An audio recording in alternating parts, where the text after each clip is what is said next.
સો ઘણા લોકોને એવું તો વિદ્યાનગરની હોસ્ટેલ કેવી છે, તો ચોક્કસથી આજે તમને આખી હોસ્ટેલ બતાવીએ જે આપણી બિલ્ડિંગ બની રહી છે અને ખૂબ ટૂંક સમયની અંદર બિલ્ડિંગનું કામ પૂર્ણ થવાનું છે અને જે સામે નજારો તમને દેખાઈ રહ્યો છે એ છે આપણી બિલ્ડિંગ.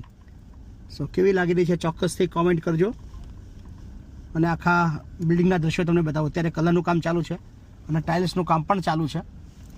સો ગજબ લુક આવી રહ્યો છે આપણી બિલ્ડિંગનો.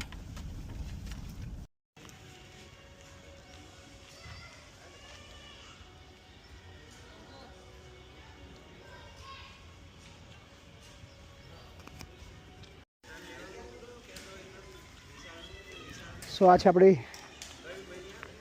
સંકુલ 3 એટલે કે વિદ્યાનગરની અંદર બની રહેલ 700 જેટલા બાળકો માટેનો આશરો, જ્યાં એમને રહેવાનું, જમવાનું, ભણવાનું બધું જ નિઃશુલ્ક મળવાનું છે. સો આ છે આલિશાન બિલ્ડિંગ આપણી. સો આ છે રસોડું તૈયાર થઈ રહ્યું છે હોસ્ટેલનું અને આ છે જમવા માટેનો હોલ, રસોડું કમ ડાઇનિંગ હોલ. સો ખૂબ વિશાળ ડાઇનિંગ હોલ બની રહ્યો છે જે આપણા બધા જ બાળકો સરસ મજાનું ભોજન લેશે. સો ઓલમોસ્ટ કામ પૂર્ણતાને આરે આવ્યું છે. સો આપણા હોસ્ટેલેથી વ્યૂ કેવું લાગી રહ્યું છે?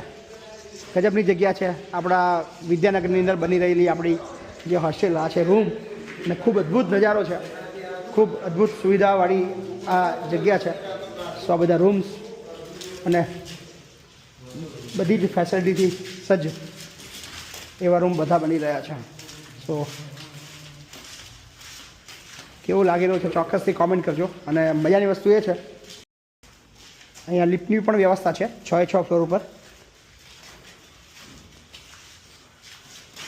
સો કામ લગભગ પૂર્ણતાને આરે છે. હવે ફ્લોરિંગ અને કલરનું બધું કામ બાકી રહેશે. હવે બાકી લગભગ બધું તૈયાર થઈ ગયો છે.